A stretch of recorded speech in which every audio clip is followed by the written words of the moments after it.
Welcome back to the Wizard Weekly, where we talk about everything in gaming. Now, there's never a time in a gaming company's lifespan that they're more anonymous than when they're about to release new hardware, at least, when they try the hardest. Even though we basically know everything about the Switch 2 console and what it's going to look like, we still technically don't know anything. Like, they could just be planning all these rumors and end up releasing a sequel to the Wii U console and just kill all of our hopes and dreams as human beings. So even though Nintendo is trying their damn hardest to, keep us out of the loop on what's about to happen, at least now they're trying to do it in a way that involves at least some of the players in a new playtest that they announced a couple days ago for Nintendo Switch Online. Now, the gaming community on the internet basically, paused for like a day or two when they heard that Nintendo Switch is going to be having this, online playtest program, because we usually don't see this company have any sort of, insider program. They usually just come and go as they please, drop the trailer, every now and then have a showcase, and constantly remind us that nothing that they're talking about is about the Switch 2, because that's just, that's how it is in 2024. But, that's usual. We're used to that. But now they're spicing up this abusive relationship with allowing a select few players to download some exclusive hardware to the Nintendo Switch system for some sort of play test, whether it's for maybe a game or some sort of stress testing for maybe a new network framework. Like, they didn't list anything about the play test at all. They just said that they need people, sign up if you can, if you qualify. And I just know you're dying to hear about the qualifications, which unfortunately this time around, it is pay to win, at least in this application, because you need to have an active Nintendo Switch Online plus expansion pack membership as of Wednesday, October 9th, which was this last Wednesday. Now, this isn't to get confused with the regular Nintendo Switch Online $4.99 membership that you pay monthly, maybe to play, online games and whatnot. This upgraded tier of Nintendo Switch Online only allows you to pay yearly at $50, and not only does it give you like the regular Nintendo Switch Online benefits, but you also get backwards compatibility of NES games, GBA, and Sega Genesis, at least the ones that they've decided to port over, because they frown on piracy and emulation of games that aren't on these lists. But even just talking about that is going to risk you some prison time, so let me shut the fuck up. The expansion pack is the elite membership for those that want to maybe play the games they played as a kid without having to go back to the OEM hardware, and it's a $50 price tag that's outclassed a lot of people that wants to get into this application. Not only that, but you got to be 18 and your Nintendo account got to be registered in one of these following countries. Now, as far as that, I don't know the rest of the application process because I don't have a Nintendo Switch expansion pack membership. I don't even have the regular Switch membership, only because I pay for that on like a monthly basis whenever I know I'm actually going to play with somebody. Like, I don't like just paying for subscriptions, especially now. I only pay for it whenever I know for a fact I'm going to be playing with somebody. Like, I'll call my friend up and say, I want to play Mario Kart or whatever, because that shit adds up, man. Paying for Nintendo Switch, PlayStation Plus, there was a time when I was playing Xbox Game Pass, all that shit together, man, you're gonna be paying a lot of money. And it's hard out here for a wizard that doesn't know the printing money spell yet. I tried to ask my ancestors, but I guess for economy reasons, and they just disbarred that spell. So they think. Anyways, yeah, I've been watching a lot of speculation videos on, what this playtest could be, but the general consensus is that we don't know squat. Like, we don't know if this is for something for the Switch 2, maybe the next Mario game, the next Zelda game, like I said, a stress test, maybe for, some sort of network framework that they got, maybe for the Switch 2. Like, we don't know anything at all. The recruitment period has been going on since this last Thursday at 8 a.m. and we're going on until Tuesday, this upcoming Tuesday. And the playtest itself will be taking place the next Wednesday all the way up to that next Tuesday on the 5th of November. And interestingly enough, players found that if you do get chosen for this game, in the terms of service, you basically signed an NDA to not talk about it anywhere on the internet, which that's just not gonna happen. Like, there's just no such thing as secrecy on the modern 2024 internet. Like, people are gonna whistleblow the fuck out of whatever this playtest is gonna be, and whatever it's gonna be, we're gonna find out soon enough. I'm not worried about that. Maybe they'll find some way to lock down on this, but again, people are just gonna create maybe alt accounts, go on the deep web and just talk. Like, we're gonna know about this sooner than later. Moving on to a topic that I've talked about at least 3 times in the last like 2 weeks, because I think it's that important for the future of video games that, you know, this is gonna be likely a staple.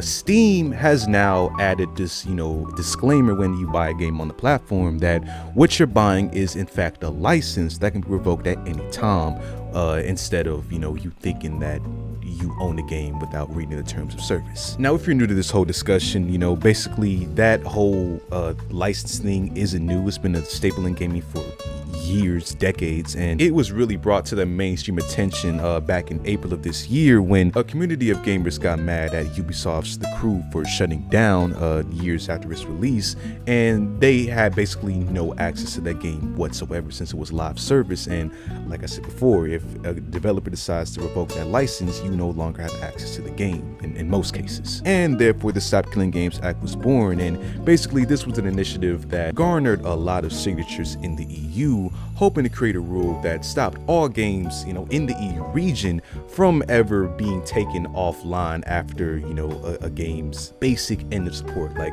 they want any game out there that they buy to have some sort of support even after, you know, developers walk away from it, like even leaving so much as an offline mode. Like, that's the point of this initiative. And as you can see, it's garnered over 300,000 signatures, even though I think it's more than that. I don't know if this is accurate or whatnot, but it's definitely the main catalyst of 2024 that's allowed people to wake up and see that, you know, when you agree to that terms of service, you're agreeing to not exactly owning your games, but instead licensing them, especially the live service ones. And even further, what I talked about last week, or whatever the hell it was, a new law in California was passed that stated any digital platforms that operates in the state of California has to, starting 2025, has to state that whatever you're buying as far as digital goods, it's a license and not exactly, you know, ownership of it. This not only applies to games, but also movies, music, or anything that you can buy digitally.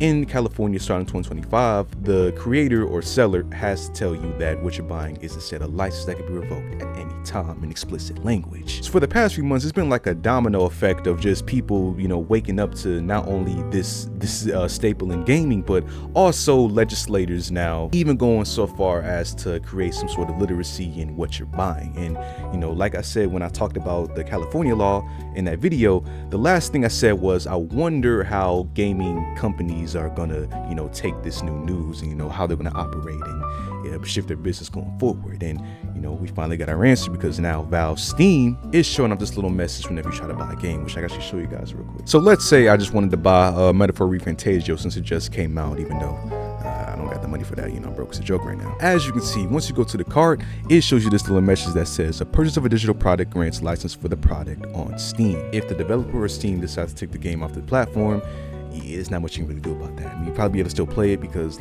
they just delisted the original Horizon Zero Dawn complete edition, but people can still play that. So there's special cases, but a lot of times when it comes to live service, it's gone for good. I just think that this is going to be, like I said, a domino effect of even more digital platforms give you some sort of warning on what you're buying, because now that we see that, you know, the law is getting involved, this rule is going to be even more widespread, and it might even be, you know, a nationwide staple that we might see in the coming years if it goes well in California. And even though it doesn't make the situation any better per se, like we still have the licenses that can be revoked, I'm just glad that people are now going to be more well informed, because you wouldn't have believed the amount of people just that thought that this new rule was just something that came out this year. Like, people were really taken aback that this was a thing that's been happening for decades now. And lastly, for today's episode, we got some really decent news for the Xbox gamers out there, following Google's latest court ruling that's in against them. So basically, for a while now, Epic Games, you know, that created Fortnite, and Google have been duking it out in the courtroom since it all stemmed from that 2020 ruling, where Epic didn't like the fact that Google and Apple charged a tax on its mobile Fortnite app whenever in-app purchases were, you know, trying to be bought, and the fact that on top of the already regular pricing for the in-app purchases, you also had a tax that App Store and the Google Play Store would add on top of that, just because, you know, they have the monopoly to do so. And so because of that, you know, Fortnite was off of those platforms for a couple of years, blah, blah, blah, a lot of drama and whatnot. And basically they lost their suit against Apple back in 2021, but they were pretty successful this past week as far as Google goes, because the verdict is making it illegal for Google to, you know, block the distribution of any third-party app store outside of Google Play on Android devices, which is really significant. Now granted, this ruling is only for a 3-year period, so it's not going to be like a lifetime changing, but still a really significant one when you think about it. And you know, Xbox just decided to jump on this pretty much the exact day that this was brought to attention, because the president, Sarah Bond, she went out on Twitter to say that the court's ruling to open up Google's mobile store on the US will allow more choice and flexibility. Starting in November, players will be able to play and purchase Xbox games directly from the Xbox app on Android, which is that's dope as hell to me. Now, I've had the Xbox app for years, and it's really just been collecting in virtual dust and, you know, hogging up space that keeps getting clogged up by all these freaking phone updates and whatnot. And essentially, it's basically an Xbox game bar tab for your phone. Like, all you can do on it for years that I've been using it, you can just invite players, check your game library, check your achievements. Like if you press Windows G, yeah, see this game bar that you get on all Windows PCs, it's basically this. Like this is all you can do on your phone app of Xbox. So the fact that you'll be able to play your Xbox library, you know, likely through streaming or even some actual Xbox games you can probably download, that is a really cool feature. And I think it couldn't have came at a better time, because, you know, as we've all seen for the past like 2 years, Xbox is priding itself on being able to play essentially anywhere. Like if you open up an Amazon Fire Stick, you'll see one of the first advertisements they show is, you know, playing the cloud gaming Game Pass and whatnot on there. Like their whole business model is trying to get Xbox in as many hands as possible by any means necessary, no matter what you're on. You know, you can be playing on a fucking smart fridge for all they care. And from what they can see, you know, the Xbox hardcore gamers, it's working. You know, being able to have that convenient library and being able to play your games anywhere is a feature that Xbox gamers are really prideful of. So, you know, this new feature, having one of the most essential pieces of technology, being able to play your Xbox library, is definitely going to be going over well with the Xbox community. And that's it for the Wizard Weekly this week, man. If you enjoyed, leave a like, subscribe, and I'll see you on the next one.